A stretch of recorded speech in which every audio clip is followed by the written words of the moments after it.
¿Cansado de ver aburridas y tediosas clases? Pues suscríbete aquí para ver los resúmenes todos los días. Y bienvenido a Iñaki Guis. La primera clase que veremos será la de matemáticas, titulada Analizando tablas. El aprendizaje esperado es: lee y representa gráfica y algebraicamente relaciones lineales y cuadráticas. El énfasis es analizar las diferentes representaciones de una relación lineal, partir del registro tabular. Nuestro resumen dice así: en esta lección analizarás las diferentes representaciones de una relación lineal, partiendo de su representación tabular, para encontrar su gráfica y su expresión algebraica. Aprenderás cómo, utilizando un registro tabular, puedes obtener la tabla y gráfica de relaciones lineales en ecuaciones de primer grado. Sabes que la literal debe tener su exponente elevado a la primera potencia. También se les llama ecuaciones lineales, porque su gráfica en el plano cartesiano es una línea recta. El plano cartesiano está formado por dos rectas numéricas, una horizontal y la otra vertical, que se cortan en un punto. La recta horizontal es llamada eje de las abscisas o eje X, y la recta vertical es llamada eje de las ordenadas o eje Y. El punto donde se cortan esos ejes recibe el nombre de origen. Este plano cartesiano queda dividido en 4 regiones o cuadrantes. La primera región la localizas en la parte superior derecha. Ahí se encuentran las coordenadas abscisas y ordenadas positivas. La segunda región se localiza avanzando en el sentido contrario a las manecillas del reloj. Parte superior izquierda. Aquí se encuentran las coordenadas cuando las abscisas son negativas y las ordenadas son positivas. La tercera región se encuentra en la parte inferior izquierda, y aquí se encuentran las coordenadas cuando tanto las abscisas como las ordenadas son negativas. La cuarta región y la última se encuentra en la parte inferior derecha. Aquí se localizan las coordenadas cuando las abscisas son positivas y las ordenadas son negativas. Realiza el siguiente ejercicio. Primero, en una tabla asigna los valores a x. En este caso, los valores que tomará x son 2, 1, 0, menos 1 y menos 2. Te recomendamos asignar el 0, algunos valores positivos y algunos valores negativos. Con base en estos valores que se asignaron a x, tienes que encontrar cuánto vale y. En la expresión y es igual a 2x más 1. Empiezas a sustituir los valores de x para encontrar los valores de y. Inicia con el número 2, el cual sustituyes por x, realizas las operaciones correspondientes. Y es igual a 2 por 2, 4, más 1, 5, por lo que y es igual a 5, por lo tanto pones el 5 en la tabla. Ahora continúa con el siguiente número, que es el 1. Sustituye en la expresión y es igual a 2x más 1. El número 1, donde está la x, y queda y es igual a 2 por 1 más 1. Realizar las operaciones correspondientes y queda 2 por 1, 2, más 1 igual a 3, por lo que y es igual a 3.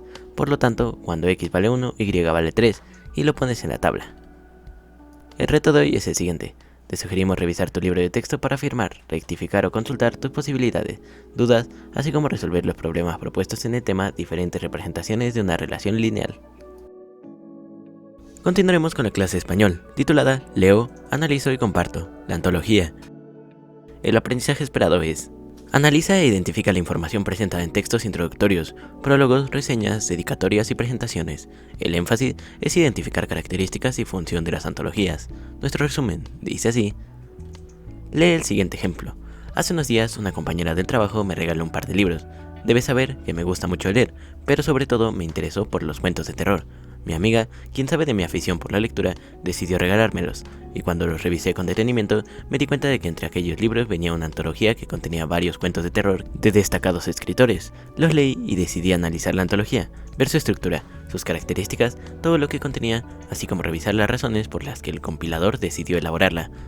Una antología es el conjunto de obras, ya sean literarias, musicales o visuales, que puedes agrupar de diversas maneras, por ejemplo, por su autoría, tema, características, época o área. El contenido y temas recopilados pueden guardar relación entre sí, y es que, generalmente, cuando escuchas la palabra antología, piensas en la literatura, pero como ya te mencioné, existen compilaciones sobre música, películas, cómics, artículos especializados o de tipo académico. Un editor, al realizar una antología, tiene que considerar la calidad de la obra y su valor. Así, puedes encontrar obras de gran calidad reunidas en una colección, ya sea libros, canciones, poemas, cuentos, novelas, pinturas, fábulas, artículos, crónicas o estudios de uno o de varios autores.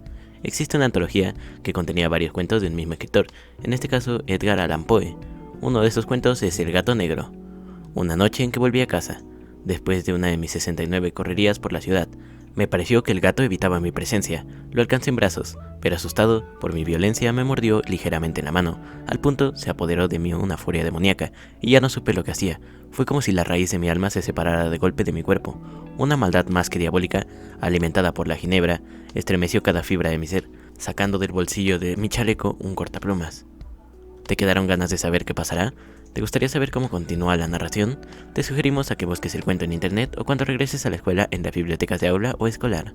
Una antología suele contener las siguientes partes: portada, y en la portada de una antología debe aparecer el nombre de quien edita o compila la obra, dedicatoria, índice, introducción o prólogo, detalles de las partes, referencias, glosario y comentarios. Estos son realizados por quien elabora la antología para comprender de mejor manera el contenido que se compiló. Puede estar como presentación de cada capítulo. ¿Cuál es la función principal de las antologías? Una antología es elaborada con el fin de exaltar un conjunto de obras o textos, así como de interesar al lector en las obras que la componen. Por ejemplo, lo que te sucedió después de leer un fragmento del cuento de Allan Poe, El gato negro. Como puedes ver en esta antología, la selección se determinó por el valor que tienen en la historia de la literatura. El reto de hoy es el siguiente: selecciona una antología, busca en medios electrónicos o alguna que tengas en casa, de tipo que sea. Ya que la hayas elegido, analiza e identifica las características que aprendiste en la sesión. Si te está gustando el video o te está siendo de utilidad, recuerda que nos puedes apoyar en la tienda de Fortnite o de Epic con el código INAKI1708. Proseguiremos con la clase de química, titulada ¿Qué manifestaciones tiene una reacción química? El aprendizaje esperado es: describe algunas manifestaciones de cambios químicos sencillos: efervescencia, emisión de luz o calor, precipitación, cambio de color. El énfasis es explicar que las reacciones químicas pueden manifestarse de manera visible, como en la precipitación y el cambio de color, a partir de actividades experimentales. Nuestro resumen dice así. Antes de iniciar, lee la siguiente frase de Nikola Tesla: la historia de las ciencias nos demuestra que las teorías son perecederas. Con cada nueva verdad revelada, tenemos una mejor comprensión de la naturaleza y nuestras concepciones y nuestros puntos de vista se modifican. ¿Sabías que el color original de la Estatua de la Libertad no es verde? La Estatua de la Libertad es un monumento que se encuentra en Nueva York, Estados Unidos. Fue inaugurado el 28 de octubre de 1886. La estatua es obra del escultor francés Frédéric Auguste Bartholdi, y la estructura interna fue diseñada por el ingeniero Alexandre Gustave Eiffel. La estructura interna de la estatua es de acero, pero la recubre un baño de bronce. El bronce contiene cobre, el cual, al estar expuesto a factores externos, se oxida a un color verdoso, producto de dicho cambio químico. Para el año de 1906, los rastros de cobre habían desaparecido por completo, y la estatua era de color como se conoce hoy en día. A principios del siglo XX, el Congreso quiso recuperar su color original, pero los estadounidenses protestaron por no poder imaginar la estatua de cualquier otro color. El estudio de las reacciones es el corazón de la química. Al ocurrir una reacción, se forman sustancias que tienen propiedades diferentes a las iniciales. La forma de nuevas sustancias implica una reestructuración entre los átomos que conforman las sustancias originales. Los cambios químicos ocurren de manera cotidiana en tu cuerpo, por ejemplo, en el proceso de respiración, también en la cocina al preparar los alimentos, en las frutas, cuando se oscurece un trozo de manzana, por mencionar algunos. Los cambios que se están produciendo en la materia pueden ser físicos o químicos. Los físicos se presentan cuando existe un cambio de estado de agregación. Al cortar un objeto, el tamaño cambia. Cuando se le aplica una fuerza a un cuerpo, es posible que la forma se modifique. Sin embargo, la estructura interna no se altera. Por ejemplo, cortar una hoja de papel y aplastar una lata de aluminio, donde la forma y tamaño cambian. Sin embargo, siguen siendo papel y aluminio. Un cambio químico es un proceso en el que las sustancias tienen una transformación en su estructura atómica o molecular, dando origen a sustancias con propiedades físicas y químicas diferentes a las sustancias que las originaron. Por ejemplo, quemar un pedazo de papel. Los cambios químicos son un tema fundamental en la mayoría de las áreas del conocimiento, como la metalurgia, medicina, petroquímica, así como en procesos que incluyen la tinción de telas, el descubrimiento de nuevos materiales, así como para el desarrollo de los seres vivos. Algunos cambios químicos se presentan muy rápido, mientras que otros lo hacen de manera más lenta, por lo que las modificaciones que experimentan la materia en estos procesos de transformación pueden tardar en reflejarse, a pesar de que en su estructura interna este proceso ya haya comenzado antes.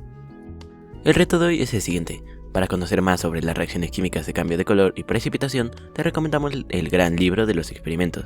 Lo podrás encontrar en los libros del rincón del Programa Nacional de Lectura. Contiene más de 200 actividades experimentales que puedes realizar con materiales sencillos y fáciles de adquirir.